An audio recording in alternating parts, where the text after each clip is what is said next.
Hi everyone, welcome back to Novel Nomad and welcome back to my Reading Women's Month June wrap up. So I had a fabulous reading month for June. It was honestly one of the best reading months I had. I think the lowest stars I had was like a 3, and that was a surprise because everything else was honestly so brilliant. But let's get straight into it. So for a memoir of a woman of colour, or a person of colour, and that was I Know Why the Caged Bird Sings by Maya Angelou. This is a phenomenal piece of memoir. Maya Angelou grew up in the 1930s south of America, and it was just such an amazing read. Not only had that interaction with her experiences of the South and Southern racism of the early 20th century, but to also have it from her own point of view as a woman of colour. And it was just so extraordinary, and this came out I believe in the early 1970s, so just after the incredible civil rights movement. You could see this would have been burgeoning out from that, and it's just one I think should be a recommended read, especially for people in America but all around the world, just to see what people of colour have lived through and the different issues they've lived through, not just within a wider community but also within their own communities. So I thought this was a stunning read. Next, for my Asian author, I read Jing Jing Lee's How We Disappeared. Now, I did see Jing Jing Lee at Adelaide Writers Week. I did get a copy of this well before it actually was published, but unfortunately I've just read it. But it is stunning. If you've ever read any World War II history, this book is a really good historical fiction for World War II because it's set in Singapore, it's set in Malaysia, in the Pacific, during Japanese occupation, and it is an essential read. I think it should definitely be one that people should read if you're doing a World War II historical reading spree. Definitely pick this book up. It just goes through the horror that not only women who became comfort women for Japanese soldiers faced, because it was horrific. Huge amounts of trigger warnings, but it is essential because this history is being lost. It is encompassed in a culture where to share past trauma and past hurt that could ultimately bring shame to your family name is hidden away and is forgotten and lost. So many of the people who experienced World War II in the Pacific, in the Japanese occupied territories, haven't really had an opportunity to share their voice. And this is an incredible way that Jing Jing Lee is bringing that voice to the wider historical fiction market. And it is just incredible. But you do follow Wang Di. She is a young girl who is taken as a comfort woman, and you do follow what happens to her. But you also follow a young boy in the early 2000s who's trying to find out this big secret that his grandma left for him, and he's trying to discover what she meant by this mass revelation on her deathbed. So I definitely recommend picking this one up if you do love historical fiction. Yet again, trigger warnings, but I highly recommend. Next was a surprise but a most beloved read, and that was for my rural fiction or rural setting, and that is Longbourn. Of course, it is set within rural England, and Longbourn is almost like a shadow novel. It is shadowing the Pride and Prejudice and the family of the Bennets when, Netherfield Park is let at last. And I've read Pride and Prejudice so many times, and because you know that story so well and you know the characters so well, to have it from the servants' perspective where they have to wash their clothes, they have to prepare their food, they get told all these little secrets and things like that, and to actually see what Longbourn is under the polices and all the beautiful dresses, actually see the more grittier side of Longbourn, and also like the different relationships and tensions that the characters don't necessarily show within Pride and Prejudice may leak through this part. But you really honestly do love the characters of the servants, especially Sarah. She was such a kick butt character. I loved her. She felt not only perfect for her time, but she also felt like a woman who was being constrained. She had these ideals, she had these dreams, and she wanted to see more of the world. And of course there is elements of romance in here, once again mirroring Pride and Prejudice, but it is wonderful. highly recommend if you love Pride and Prejudice but you're not a stickler for tradition and you can explore other concepts around it. I highly recommend Longbourn. Alright, for a collection of short stories I selected Foreign Soil by Maxine Beneba Clark. I finally got this one off my TBR. It's been on there for a very long time and it was stunning. Each story is so rare for a short story collection to be powerful all the way through the narrative, and this managed it. Each story was unique. Each story had a sense of dislocation, a sense of struggle, a sense of trying to understand or escape memories, and it was just brilliant. I really loved it. So I think this is a really good book to really understand concepts of people from another background, a migrant background, and also those communities in which are minorities within Western societies. It's just a fantastic book. It's a really good short story collection. Highly recommend. So next for my summer read I selected Miss Bunco's book by D.E. Stevenson. Now this is a Persephone book. I love their publishing collection. They do lost or forgotten classics from the early 20th century. Majority of them are from women, but this one is from D.E. Stevenson. She was an absolutely prolific English writer in the early 20th century, and what I loved about this is just that classic English whimsy. It was just so much fun, and Miss Bunco writes a book. She has no imagination and she doesn't claim the pretense to imagination. So she instead writes about all the weird and wonderful characters within the village that she lives. But of course, once it's published, there is a danger of everyone finding out who wrote the book. But of course, they publish it under a pseudonym.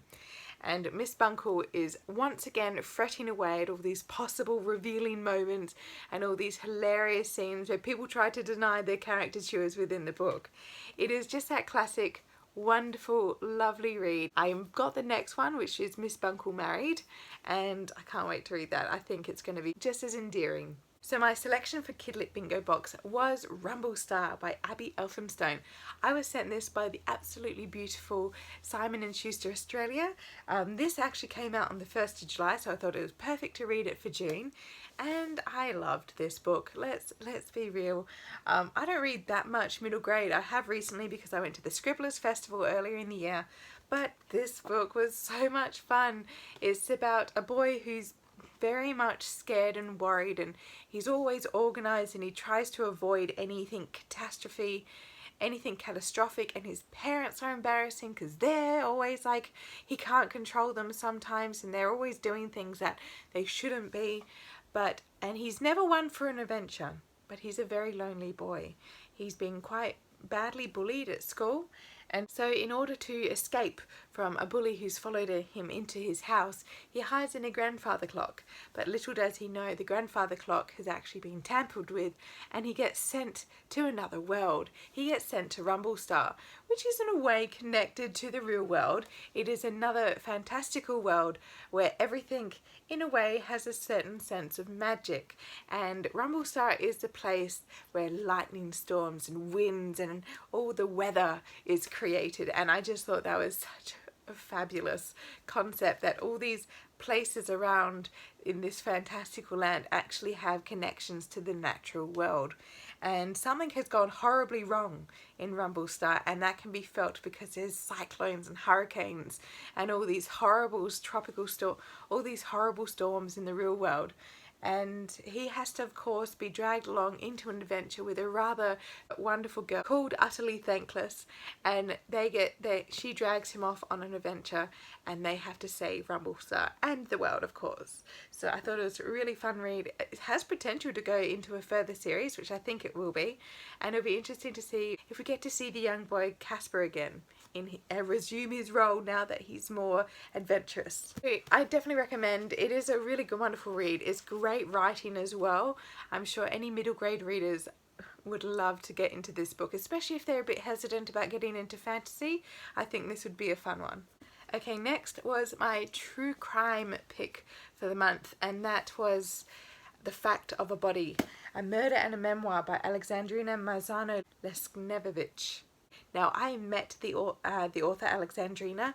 I met her at Adelaide Writers Week. She came, I think, my goodness, it was a few years ago. No, it was last year. She came last year when this book was released, and I hadn't been reading much true crime, but I was so fascinated by her talk, I picked this one up.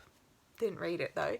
And after my few bouts with true crime early this year and late last year, I wanted to finally read this one, and it is an incredibly harrowing read.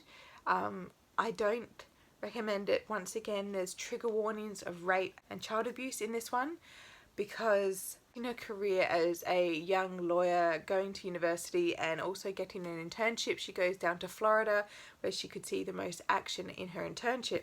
And in that internship, she watches an interview of a man who killed a young boy, and the young boy himself actually had injuries of sexual abuse, although that was never explicitly stated that occurred to the young boy before or after his death. But the man himself was indeed a pedophile. He had assaulted young children before.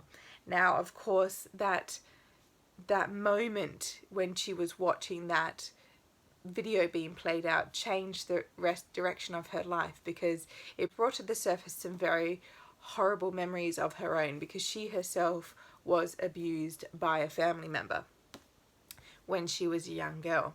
And whilst it was prevented by her parents and stopped in the long run, it was also never addressed. It was never discussed. It was a trauma that was never released. So she basically channels her way into understanding the person who did assault her, into trying to find what happened in this murder and what happened with the pedophile and the young boy. So she funnels all of her desire and all of her need for traumatic resolution into this murder mystery case, which she obsessively researched. But trauma has to be addressed, otherwise it becomes a book. I think it was a very essential tool for her to really focus on what happened to her. So I do recommend. It is, once again, lots of trigger warnings in this one, but it is brilliant. I really cannot recommend enough of these books. Oh my gosh, definitely read. Next and second to last is The Great Believers by Rebecca Mackay. Okay, I love this book, hands down, loved it. Oh, it's my LGBTQ selection for Reading Women's Month. It is a phenomenal novel. It's set in Chicago during the early AIDS epidemic.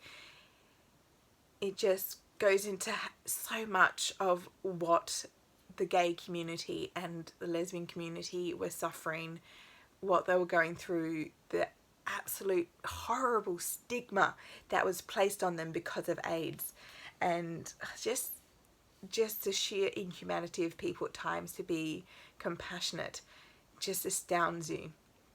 And it's based so much in research, but the characters in this, there's not only is it about AIDS, but it's also about relationships, and it's also about really trying to understand your place in the world, because everyone wants to, truly exist or truly be remembered. And it just sometimes, people just get snatched away, and in these epidemics that they have no choice in it, and there could have been so much more to their life, but it's all about, living every moment. And this is just... okay, it's a brilliant book. I loved it. It was so emotional. It's not draining emotional. It really holds to you. I loved Yale Tishman. He's one of the main characters. It's actually a two-part narrative. So you follow Yale Tishman in the 80s during the epidemic. And then, of course, you follow Fiona, who's one of the sisters of the gay men during the epidemic, one of the first ones who died within their group. And you follow her in more present day when she's trying to find her daughter who signed up to a cult, and to really understand how trauma from Fiona's childhood and from how Fiona had to live her life during the 80s, how that carried on into the way her daughter has responded to her throughout her life. So this is brilliant. It's fantastic. I can't think of any words to describe it, but it's just so fabulously good. I think it's a really beautiful read, essential reading once again. But I hope you can pick it up. It would be wonderful. Alright, so that was my amazing, mind-blowing month of June. I hope you all had a wonderful time. Let me know the books that you read in June, or even for the Reading Women's Month book bingo. Okay, I'll see you next time. Bye!